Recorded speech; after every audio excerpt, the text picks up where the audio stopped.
In August of 2025, Polish researchers tested something nobody had thought to check. What happens to doctors' skills after they rely on AI assistance? Now, in this case, the AI worked perfectly, catching problems during colonoscopies, flagging abnormalities faster than the human eyes could catch. But when researchers pulled the AI away, the doctor's ability to detect problems dropped dramatically. They become less skilled at spotting problems on their own. Now, in this case, the hospital deployed the AI to help, but it caused a problem. We are all making decisions like this right now. A solution fixes the immediate problem, but creates a second-order consequence, an unintended consequence that's harder to see and often more damaging than what we started with. Research from Gartner shows that poor operational decisions cost companies upwards of 3% of their annual profits. So a company with $5 billion in revenue loses $150 million every year because managers solved the first-order problem and created second-order disasters. You see this pattern everywhere. A retail chain closes underperforming stores to cut costs and ends up losing even more money when loyal customers abandon the brand entirely. A daycare introduces a late pickup fee to discourage tardiness, and late pickups skyrocket because parents now feel they're paying for the privilege. The skill that separates wise decision makers from everybody else isn't speed. It's the ability to ask one simple question repeatedly. And then what? First order thinking asks, what happens if I do this? Second order thinking asks, and then what? And then what after that? Many people stop at the first question. They see the immediate consequences, make a decision, and act. But every action creates a cascade of effects, and the second and third order consequences are often the opposite of what we intended. Think about social media platforms. First order, they connect people across distances. Second order thinking, they fragment attention spans and fuel polarization. The difference isn't about being cautious, it's about being thorough. In a world where business decisions come faster and with higher stakes than ever before, the ability to trace consequences forward through multiple levels is not optional anymore. Let me show you how. So, before we get into the specific strategies, here's what you need to understand. Second order thinking isn't about predicting the future with certainty. It's about systematically considering possibilities that most people ignore. The reason most people fail at this isn't a lack of intelligence, it's that our brains evolved to focus on immediate threats and rewards. Do not want to get eaten by that saber-toothed tiger.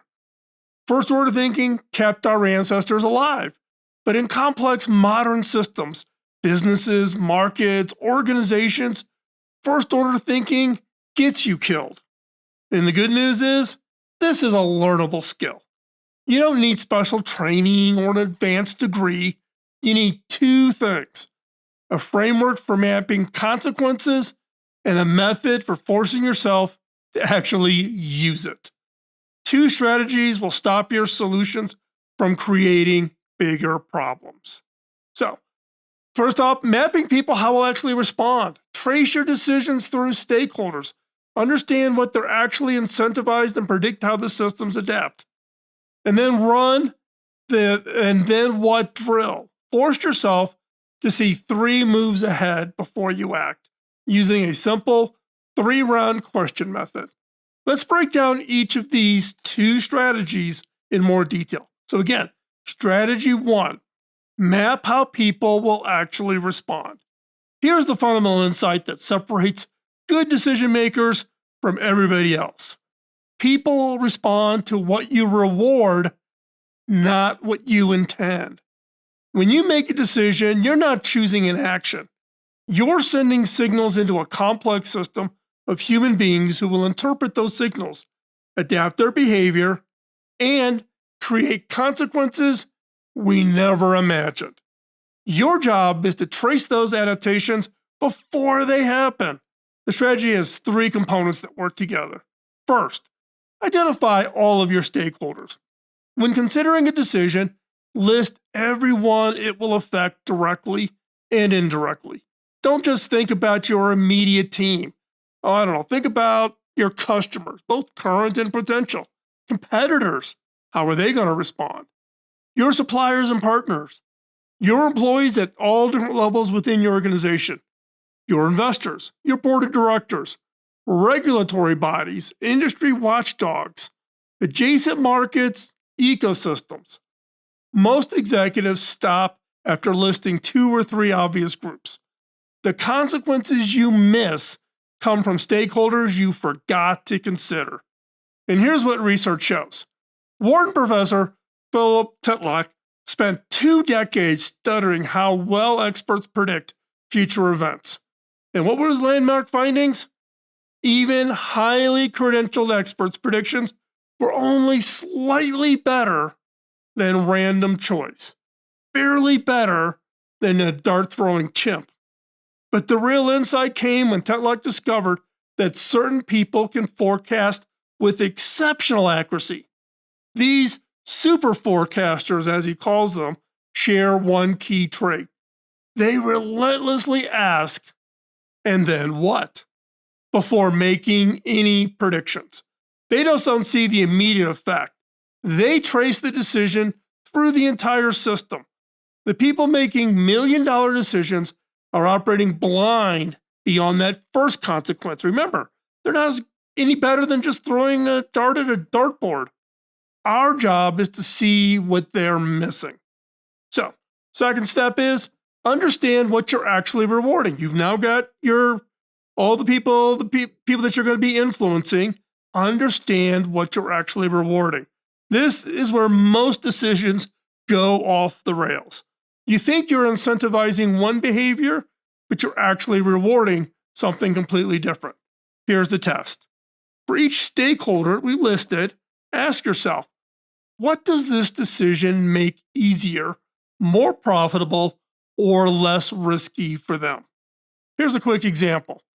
Remember that daycare introduced the late pickup fee to discourage tardiness? They thought they were incentivizing on-time pickup. But what they were actually rewarded was guilt-free lateness. Parents who felt terrible about being late now had a clear price for that guilt. The fee didn't discourage behavior, it legitimized it, and late pickups skyrocketed. The daycare asked the wrong question. They asked, what punishment will discourage lateness? Instead, they should have asked, what does a $5 fee actually incentivize? Another example, you add a performance metric to improve efficiency. First order thinking says people will work more efficiently. But what is actually rewarding? Optimizing for the metric, often at the expense of things you didn't measure, but actually probably matter more. Sales quotas reward closing deals, not necessarily solving customers' problems. Employee of the Month awards reward visibility, not necessarily the best work. Quarterly earnings target rewarding short-term thinking, not building long-term value. When you rush a hiring decision to fill a role quickly, you're rewarding speed over quality. Second order effect. Your team learns that urgency matters more than fit, and future hiring suffers. The pattern. People don't follow the spirit of your policy, they follow the incentives. And they're incredibly creative at finding ways to game the systems when the incentives misalign with the goals. So, let's talk about the third part of this process, right? So we've talked about incentives, we talked about stakeholders. Third one, trace each response forward. Now that you know who's affected and what you've incentivizing, trace how they will respond and then how the system responds to their response. This is where the stakeholder analysis and incentives analysis combined into a real predictive power. For example, when ride-sharing apps added surge pricing to solve driver shortages, here's how it played out. First order, more drivers showed up when prices surged. Problem solved, right? Second order stakeholder response, customers started waiting out surge periods, meaning fewer overall rides. The drivers started gaming the system by turning off their apps to create artificial shortages that triggered surges. Competitors without surge pricing captured price-sensitive customers. Media coverage made the surge pricing synonymous with price gouging and damaging their brand trust. So let's go on to the third order, systematic effect. The solution trained customers to use the service less frequently. It taught drivers to manipulate the platform rather than respond to genuine demand. It created a PR vulnerability that regulators could exploit. The very mechanism designed to solve shortage created new shortages through gaming behavior.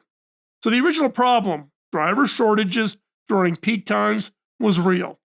The first order solution, higher prices, attracted more drivers, was economically sound. Somebody made the decision, but nobody mapped how customers and drivers would actually respond to the incentives created by surge pricing. The key insight here, complex systems don't just accept your decisions, they adapt to them. And those adaptations often work directly against your original intent. Let's try it now. Pause this right now. Pause this podcast. If you're on the YouTube channel, pause this video. Pause this for 30 seconds. Think of one decision your company made in the last year. Who were the stakeholders? How did they actually respond? What was it what you expected? Who were the stakeholders? How did they actually respond? And was it what you expected? Go ahead, pause it. I'll be right here. If your response surprised you, you just found a second order effect you missed. So let's keep going. Strategy number 2 is run the and then what drill. Because you got to find these second order effects. The objective is to find them. Find them is to run the and then what drill. So now you have a framework for thinking about consequences. Now you've got to have something that allows you to change it, that allows you to actually take action. This is your daily practice method. Before any significant decisions, literally ask yourself, and then what? Ask yourself, and then what? 3 times. Out loud, make it awkward, make it unavoidable. Here's why this works. Your brain will naturally stop at the first answer. We've talked about this many times in the channel about the power of questions. So if you ask yourself, your brain cannot stop answering it. So ask itself 3 times. The question forces you to keep going. It's a cognitive override, a way to fight your brain's preference for first order thinking. The 3 rounds. Round 1, immediate consequences. State the obvious first order effect. This should come easily. We'll discount our product by 20%, and then what? We'll attract more customers and gain more market share. Go to round 2. Ask it again. Now apply the strategy 1. How will stakeholders respond? What are we actually incentivizing? And then what? Competitors will match our discount to protect their market share, and customers will start expecting permanently lower prices. And we train them that our regular prices are inflated. Early adopters who paid full price feel cheated. In round 3, the systematic effect. Trace the second order responses forward. What happens when multiple stakeholders adapt simultaneously? And then what? Well, we're now in a price war. Our margins eroded over the entire product line. We can no longer fund innovation or customer service improvements. Competitors with deeper pockets can outlast us. We've commoditized our product and destroyed the brand value that justified our original pricing. And we are stuck in a race to the bottom. The pattern you're looking for here are the third order effects consistent with your goals, or do they undermine them? Most people never get past the first round one. By forcing yourself to get to round 3, you'll see patterns everybody else misses. So try it now. Think of a decision you're facing right now. Any decision. Say it out loud what happens first. Now say out loud, and then what? Answer it. Now say it again. And then what? Go ahead. I'm going to pause right here. Go through whatever decision you're making right now. Ask the and then what 3 times. Now, did round 3 surprise you? If yes, you found your blind spot. And just by thinking about it, you can come up with a better strategy, a better decision to avoid it completely. Now, let me give you a real world example. Let me walk you through a decision I faced as the CTO at HP. We were under pressure to cut R&D spending by 15% to hit quarterly earning targets. So round 1, immediate consequence.